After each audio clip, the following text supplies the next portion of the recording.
नमस्कार, आज का मुद्दा में आपका स्वागत है। मैं हूं आशीष पराशर और हमारे साथ रहेंगे हमारे न्यूज हेड प्रताप राव। दुनिया का सबसे बड़ा लोकतंत्र और सबसे ज्यादा घोटाले, यह हालत है भारत के। कारण साफ है, भारत घोटालों का विश्व रिकॉर्ड बनाता जा रहा है। देश की दिग्गज हस्तियों के नाम घोटालों में सामने आ रहे हैं। इसी से जुड़ा हुआ है हमारा आज का मुद्दा, घोटालों का विश्व रिकॉर्ड।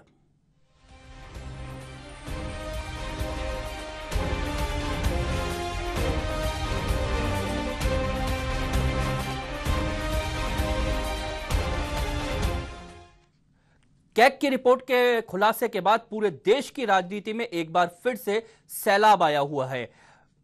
कैग ने कोलगेट घोटाले को उजागर किया है, जो बताता है कि किस तरह एक निश्चित वर्ग को जनता का पैसा खिलाया जा रहा है। देखते हैं एक रिपोर्ट।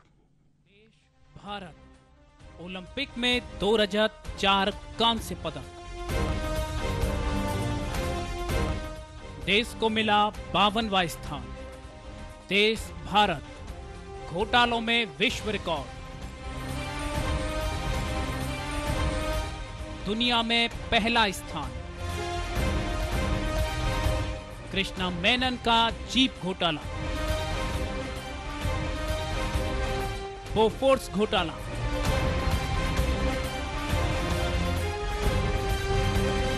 चारा घोटाला, हवाला कांड, स्टाम्प घोटाला,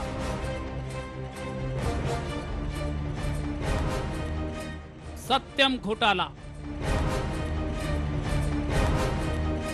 कॉमनवेल्थ घोटाला, आदर्श हाउसिंग सोसाइटी घोटाला, 2G स्पेक्ट्रम और अब कोलगेट घोटाला। ये कोलगेट टूथपेस्ट का नहीं बल्कि हमारी ऊर्जा संपदा चंद धनाढ्यों के हाथों में गिरवी रखने का मामला है। नियंत्रक और महालेखा परीक्षक यानी कि कैग की रिपोर्ट कहती है कि ये 1,88,000 करोड़ का घोटाला है। वहीं इस मुद्दे को जनता के सामने लेकर आए भाजपा के सांसद हंसराज गंगाराम अहीर कहते हैं कि ये 11 लाख करोड़ रुपए का घोटाला है और अगर जमीन के अंदर दबे कोयले का मूल्यांकन आज की दरों पर करें तो ये 52 लाख करोड़ रुपए का घोटाला है। वास्तव में अगर देखें तो ये देश घोटालों का सरताज बनता जा रहा है और यहाँ पर राजनेता लगातार जनता की भावनाओं से खिलवाड़ करते जा रहे हैं। Bureau report, HBC news.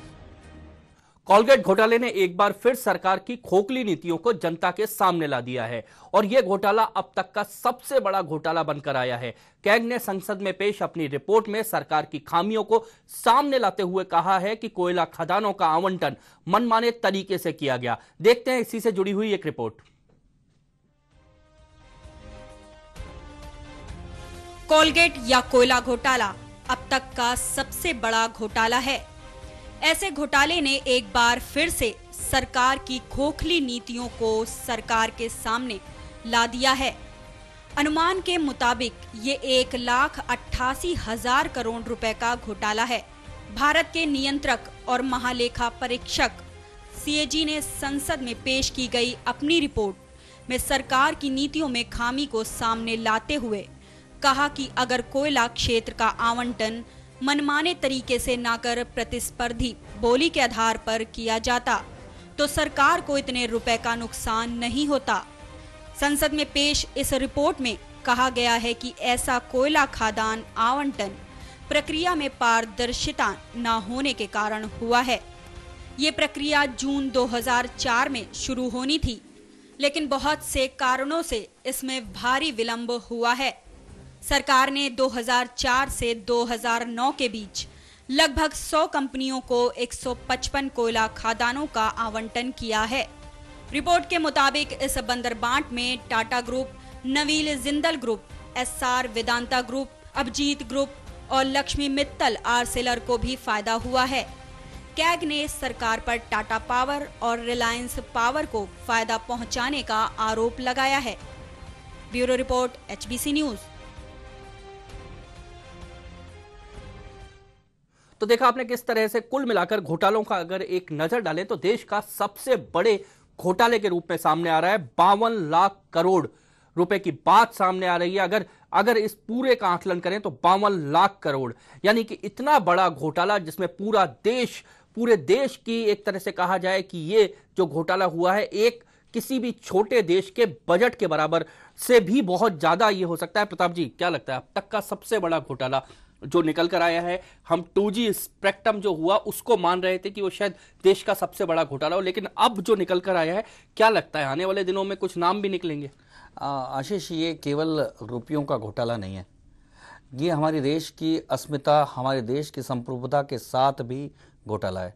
ये हमारे देश की संप्रभुता को गिरवी रखने का, उसको गुलाम बनाने का सौदा है। आखिर में दुनिया के सारे देश हैं जिनकी ऊर्जा संरक्षित रहती है। आज अमेरिका के पास तेल के सबसे बड़े भंडार हैं, लेकिन उसने अपने भविष्य के हिसाब से सुरक्षित रखे हुए हैं। किसी भी धनाढ्य को, किसी भी कंपनी को वो उन ऊर्जा क्षेत्रों को नहीं बेचा गया है, ना उनको अलॉट किया गया है, क्योंकि अमेरिका के शासक जानते हैं कि भविष्य कैसा होगा, भविष्य में अमेरिका के लिए क्या जरूरतें होंगी। कुल मिलाकर हमारा ये जो कोयले का जो संसाधन थे, जो हमारी ये प्राकृतिक संपदा थी, ये हमारे देश के 125 करोड़ लोगों की संपत्ति है। इस संपत्ति को कोई भी सरकार किस तरह से गिरवी रख सकती है, ये एक सबसे बड़ा सवाल है कि आखिर में ये जो 52 लाख करोड़ का जो कोयला है वो आज की हमारी जरूरत नहीं है, आज नहीं निकाला जा सकता, ये 50-60 साल के दौरान निकाला जाएगा। लेकिन इतनी बड़ी मात्रा की प्राकृतिक संपदा को किन्हीं चंद लोगों के हाथ में गिरवी रखकर हमारे देश की संप्रभुता, हमारे देश की ऊर्जा को यदि गिरवी रख दिया जाता है तो यह देश की अस्मिता के साथ खिलवाड़ है। केवल इतने दोषी नहीं है शासक की केवल कुछ रुपयों का उन्होंने घोटाला किया है, यह हमारे देश की अस्मिता के साथ एक बड़ा सवाल है। ये जो ऊर्जा स्रोत है जिसका इतना बड़ा घोटाला यहां पर हुआ है, काला सोना जिसे कहा जाता है, बहुत बीच का एक वक्त था लोग शायद भूल से गए थे काला सोना क्या होता है, लेकिन अब शायद लोगों को समझ आ गया कि असली सोना, काला सोना क्या होता है। बिल्कुल आशीष, जब सामंतशाही थी तब राजा, बादशाह या जो भी सम्राट होता था वो मनसबदारी और ये दे देता था, कहता था कि 1 किलोमीटर नाप लो, उतनी जमीन आपकी और कोई भी टैक्स वसूलो।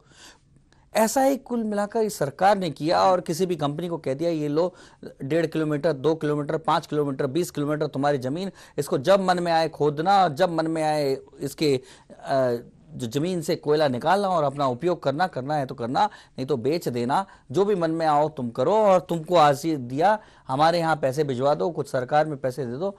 और शायद सबसे सस्ता ऊर्जा विकल्प ये है देश के पास, जिसको पहली बात तो सरकार को जरूरत ही नहीं थी कि इतनी बड़ी मात्रा में, इतनी बड़ी संख्या में जो कोयले की खदानों को अलॉट करने की, क्योंकि देश में जो कोयले की जो खुदाई है या कोयले का उत्पादन जो करना है उसकी एक सीमित लिमिटेड एक तरीका है, उसी के अनुसार किया जा सकता है।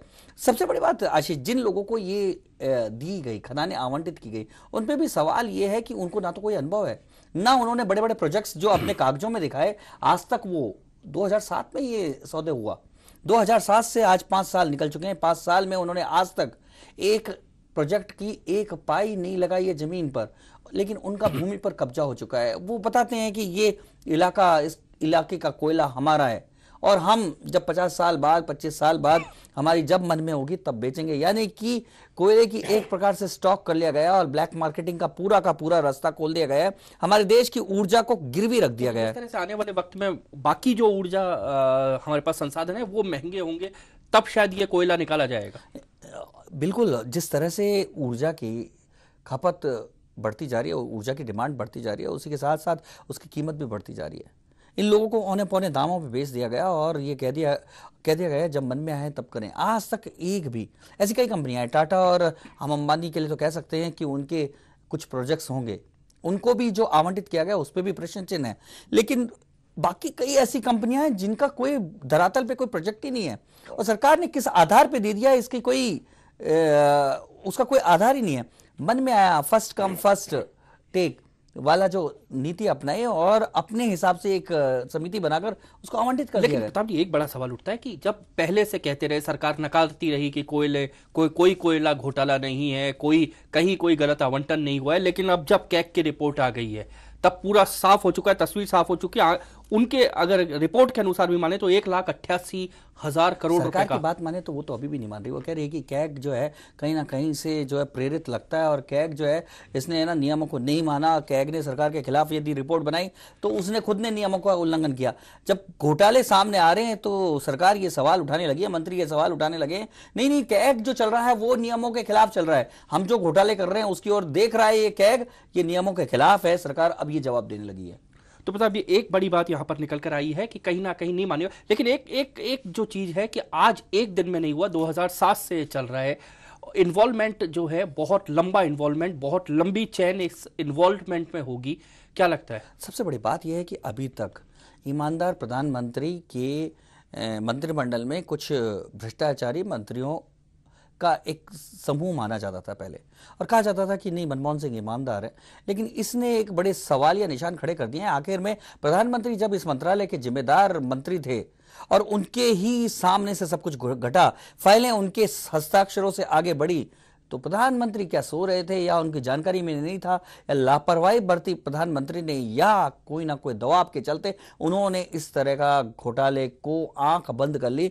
तो प्रधानमंत्री की ईमानदारी पर भी पहली बार 8 साल में पहली बार शक उठा है। पूरी सरकार इसमें कहीं ना कहीं involved। बिल्कुल, ये एक इसलिए और बड़ा और गंभीर मामला हो जाता है और ज्यादा संवेदनशील हो जाता है जब हमारे देश के ईमानदार प्रधानमंत्री के ऊपर जब कोयले की काली खलकती है, तो चिंतित होना बड़ा स्वाभाविक है कि हमारे देश का ईमानदार प्रधानमंत्री जिसकी छवि अंतर्राष्ट्रीय स्तर पर है, आखिर में कोयले का दाग उसे क्यों काला कर रहा है। प्रताप जी, कुल मिलाकर कोयले का दाग क्यों काला कर रहा है, ये देश के सामने भी सवाल है। देश में पहले भी लगातार घोटाले सामने आते रहे हैं और इन घोटालों में बड़े बड़े राजनीतिक कदों पर रहने वाले दिग्गज राजनेताओं के नाम भी सामने आए हैं, बड़े बड़े मंत्रियों के नाम भी सामने आए हैं। लेकिन ऐसा पहली बार हो रहा है जब प्रधानमंत्री का नाम सीधे तौर पर किसी घोटाले में सामने आ रहा है। क्या यह मामला, देखते हैं एक रिपोर्ट।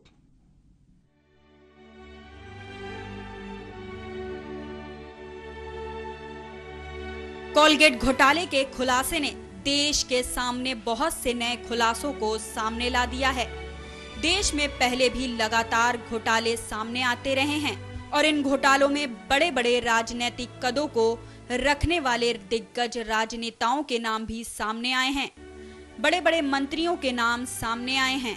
लेकिन ऐसा पहली बार हो रहा है जब प्रधानमंत्री का नाम सीधे तौर पर किसी घोटाले में सामने आ रहा है। केंद्र की यूपीए सरकार पिछले 9 सालों में अगर किसी चीज के लिए प्रचलित हुई तो वह है घोटाला। खासकर इस सरकार की दूसरी पारी ने तो घोटाले के पिछले कई सारे रिकॉर्ड तोड़ दिए हैं। कैग ने 2004 से 2009 के कोयला ब्लॉकों के आवंटन की जांच की है। वर्ष 2006 से 2009 तक कोयला मंत्रालय प्रधानमंत्री मनमोहन सिंह के पास था, इसलिए विपक्षी पार्टी प्रधानमंत्री मनमोहन सिंह से इस्तीफे की मांग कर रही है। और जब प्रधानमंत्री का नाम इस घोटाले में सामने आ रहा है तो दुनिया के सबसे बड़े लोकतंत्र की साख पर भी सवाल खड़ा हो रहा है। Bureau report, HBC news. तो देखा आपने, पहली बार ऐसा मौका है, क्योंकि कुल मिलाकर यूपीए जो 2 है उसमें जैसे जैसे घोटाले निकलते जा रहे हैं, मामले सामने आते जा रहे हैं, लेकिन ये पहला मौका है जब इसकी आंच सीधे प्रधानमंत्री तक जा रही है। प्रताप जी, ये पहला मौका है जब मनमोहन सिंह तक सीधी इसकी आंच जा रही है। क्या बचना चाहती थी कांग्रेस? और अभी तो यूपीए 2 के पास अभी थोड़ा अपना कार्यकाल बाकी है। बिल्कुल आशीष, यदि हमारे देश के इतिहास को देखा जाए तो प्रधानमंत्री पद पर रहते हुए सीधे तौर पर किसी भी प्रधानमंत्री पर आरोप नहीं लगे। हाँ, आरोप लगे हैं। राजीव गांधी पे आरोप तब बोफोर्स का लगा जब वो प्रधानमंत्री पद से हट गए थे, उनके ऊपर केस चला और उनकी तमाम रिपोर्टें आई। ऐसा ही नरसिम्हा राव के साथ हुआ जब झारखंड के एमपीज को खरीदने का मामला जो सामने आया था, उसमें भी ये मामला नरसिम्हा राव के हटने के बाद आया। लेकिन प्रधानमंत्री रहते हुए मनमोहन सिंह, और जिनकी छवि राजनेता की नहीं अर्थशास्त्री की थी, जो अर्थशास्त्र के रास्ते से देश की सत्ता पर पहुंचा, वो व्यक्ति यदि घोटालों का सरताज कहलाया जाए तो देश को शर्म से झुकना होता है, क्योंकि देश ने बड़ी तमन्ना के साथ एक ऐसे आदमी को प्रधानमंत्री पद पर पहुंचाया जिससे अपेक्षा थी कि हमारी इस गरीब देश की जो पूरी आबो हवा को बदल देंगे, अर्थशास्त्र में मजबूत कर देंगे। लेकिन मुझे लगता है कि प्रधानमंत्री ने पूरी कोशिश की और कुछ लोगों के अर्थशास्त्र को मजबूत कर दिया। देश भले ही गरीब हो गया। देश भले ही गरीब हो गया। और चर्चा जारी रखेंगे। फिलहाल आगे बढ़ने से पहले लेते हैं एक छोटा सा ब्रेक।